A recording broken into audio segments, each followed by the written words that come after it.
She checked in. She posted a photo. She left a glowing 5-star review. But she never made it home. When police arrived at the Airbnb, her phone was gone. Her bag was gone. But her lipstick-stained mug and half-finished book were still sitting on the nightstand. No sign of forced entry. No struggle. Nobody. Just one haunting fact. Someone posted the review using her account. 2 days after she vanished. Vanessa Grant was a 27-year-old rising tech executive from San Francisco. She was sharp, independent, and always connected. On Friday, August 25th, she boarded a flight to Portland, Oregon, for a solo weekend getaway. Her destination? A quiet Airbnb in the suburbs owned by a man named Cameron Blake. The house had over 40 glowing reviews. Words like peaceful, safe, and charming filled the guest book. At 4:17 p.m., Vanessa posted a story of a tea mug by the window. Caption: "This place is heaven." That was the last time anyone heard from her. She missed her return flight on Monday. Her team grew worried. Her best friend, Mia, contacted the Airbnb host. Cameron Blake said she left Sunday morning, waved goodbye, seemed happy, but something didn't sit right. The police were called. A wellness check was conducted. The house was spotless. Vanessa's toothbrush was still there. So was her lipstick. So was her book. But not Vanessa. Officers requested the outdoor security footage listed in the Airbnb profile. Cameron said it had been wiped during a system upgrade. When pressed for Vanessa's last digital activity, a shock came. At 7:06 a.m. on Sunday, her account left a glowing review. But digital forensics showed it came from a desktop on the Airbnb Wi-Fi. Not her phone, not her laptop, both were missing, which meant someone else posted it. From inside the house, Vanessa wasn't the first to disappear. Another woman, Stephanie Cordero, stayed at the Airbnb 2 months earlier. She too went missing. Also left a 5-star review. Also had no footage available. Her boyfriend told police she ran away. Case closed. But when reopened, the similarities were chilling. A second search warrant was granted. This time, cadaver dogs reacted in the basement. Behind a sealed wall, officers found a hidden room. One cot, chains bolted to the floor, fingernail scratches on the wall. Hair samples were recovered. DNA matched Vanessa. Cameron Blake was arrested the next morning. Inside Cameron's hard drive, investigators found a folder called Guests. Inside were hundreds of screenshots, Instagram stories, travel plans, saved selfies. Dozens of women. Most had stayed at one of Cameron's rental properties. Vanessa's file was over 6 months old.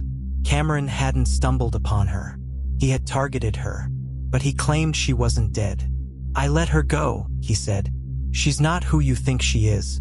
3 days later, in eastern Washington, a barefoot woman walked into a gas station. Mud-covered, confused, disoriented.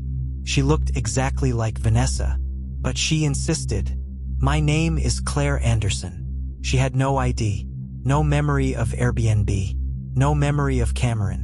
When shown Vanessa's photo, she went pale. "That's me." "But it's not me." A DNA test was run. It was Vanessa, but with anomalies. 4% genetic drift. Too small for a sibling. Too specific for error. It was the first sign that she may have undergone synthetic biological modification. Memory manipulation. Identity tampering. Possibly cloning. Cameron had once co-founded a neuroscience startup. Their goal? Synthetic memory transfer. A whistleblower shut the company down after reports of illegal human trials. Guess who was on the test subject list? Vanessa Grant. She signed up for college. Backed out later.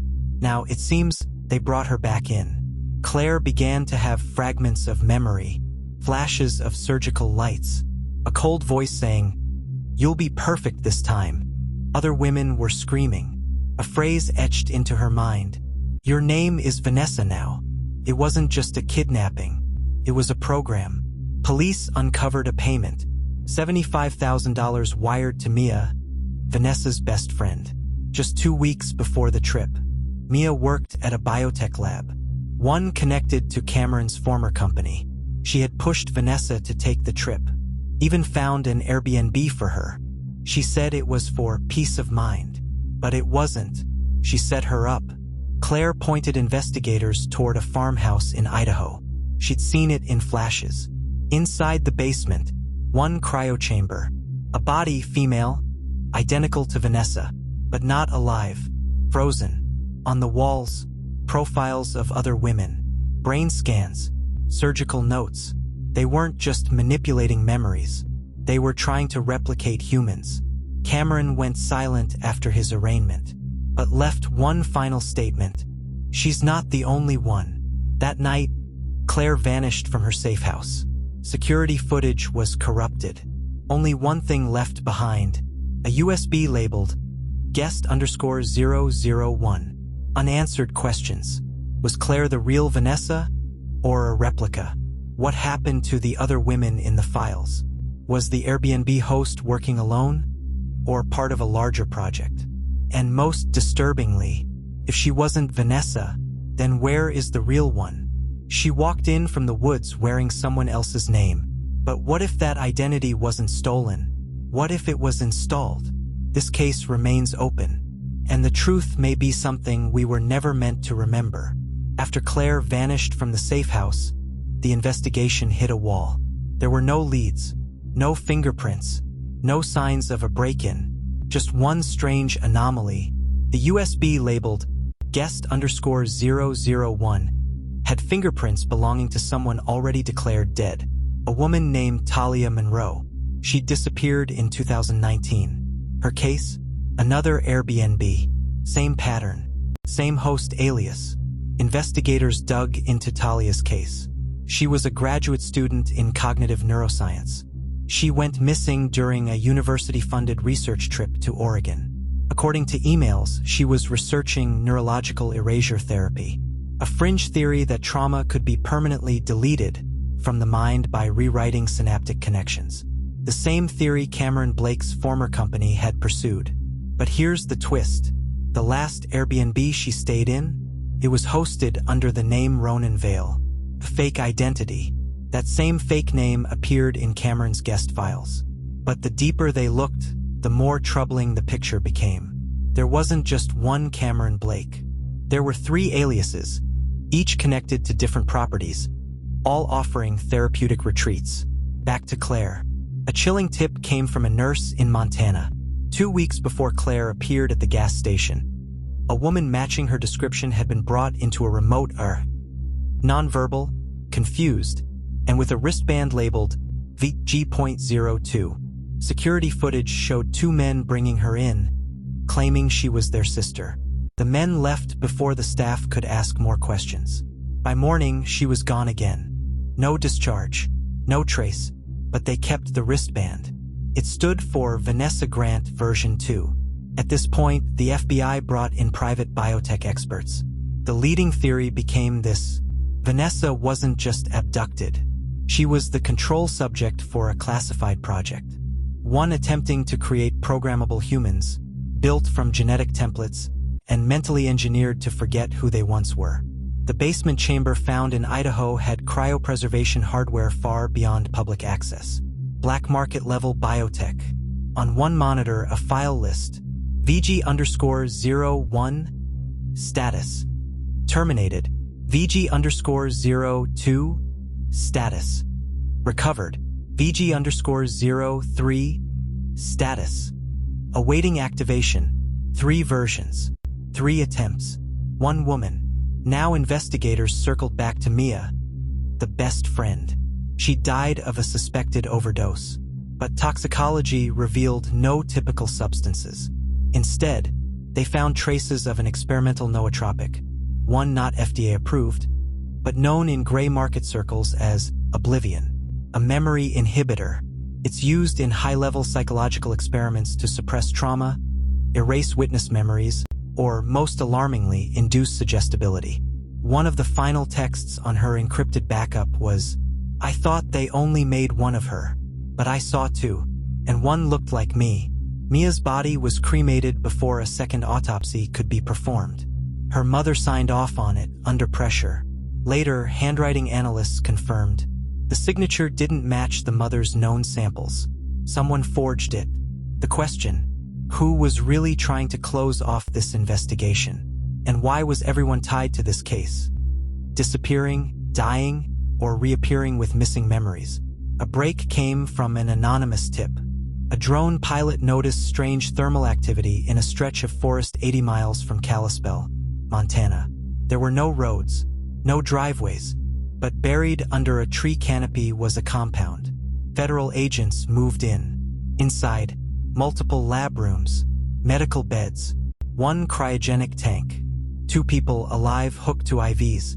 One of them, Vanessa Grant, the woman they rescued, had the same DNA as Claire. Same fingerprints, same scar on her right wrist from a childhood fall, but different memories. She remembered San Francisco, her job, Mia, her Airbnb trip. Claire didn't remember any of it. Now came the impossible part. Which one was the real Vanessa? Experts suggested a horrifying possibility. Both were biologically identical, but one had been cloned, memory imprinted, and controlled. The other had been buried in cryosleep, kept as a backup. They weren't just copying people. They were experimenting with who gets to be real. In the compound's basement, investigators found one last room, locked from the inside. Inside it, a woman in restraints, mute, starving, with a scar on her neck. Forensics confirmed she was Mia, alive, but she couldn't speak. A small device had been implanted at her vocal cords, damaging them deliberately. She had tried to escape the program, tried to tell someone, but instead of being killed, she had been replaced. The one who overdosed? A body double. Another experiment. Federal whistleblowers finally confirmed it. The name was Project Reverie, an off-grid initiative scrapped, buried, and forgotten. Backed by a coalition of biotech firms and rogue state actors, it aimed to create compliant duplicates of high-functioning individuals. The purpose? Covert infiltration, behavior modification, social experiments at scale. And Vanessa was their proving ground. Vanessa 1, Claire missing. Vanished again before protective custody could be enforced. Vanessa 2, cryo-rescue alive. In therapy, silent. Mia alive, recovering. Cameron Blake, dead. Suicide in custody, but no video footage from his cell. Project Reverie, still classified. Records scrubbed. Psychologists reviewing both Vanessas concluded something chilling. Claire believed she was real. She had full autonomy, full human awareness, which meant if she was a copy, the project worked. Final questions remain. How many guests were there really? Were other clones released into society? Did Project Reverie really end? Or just go deeper underground? And the one that haunts every investigator. If we can't tell who's real, does it even matter anymore? She left a glowing review, but maybe that was never her voice. Maybe the voice was programmed. And maybe it still is. Asterisk, this isn't just an unsolved case. This is a warning, because next time it might not be an Airbnb. It might be your neighbor, your coworker, or the person staring back at you in the mirror.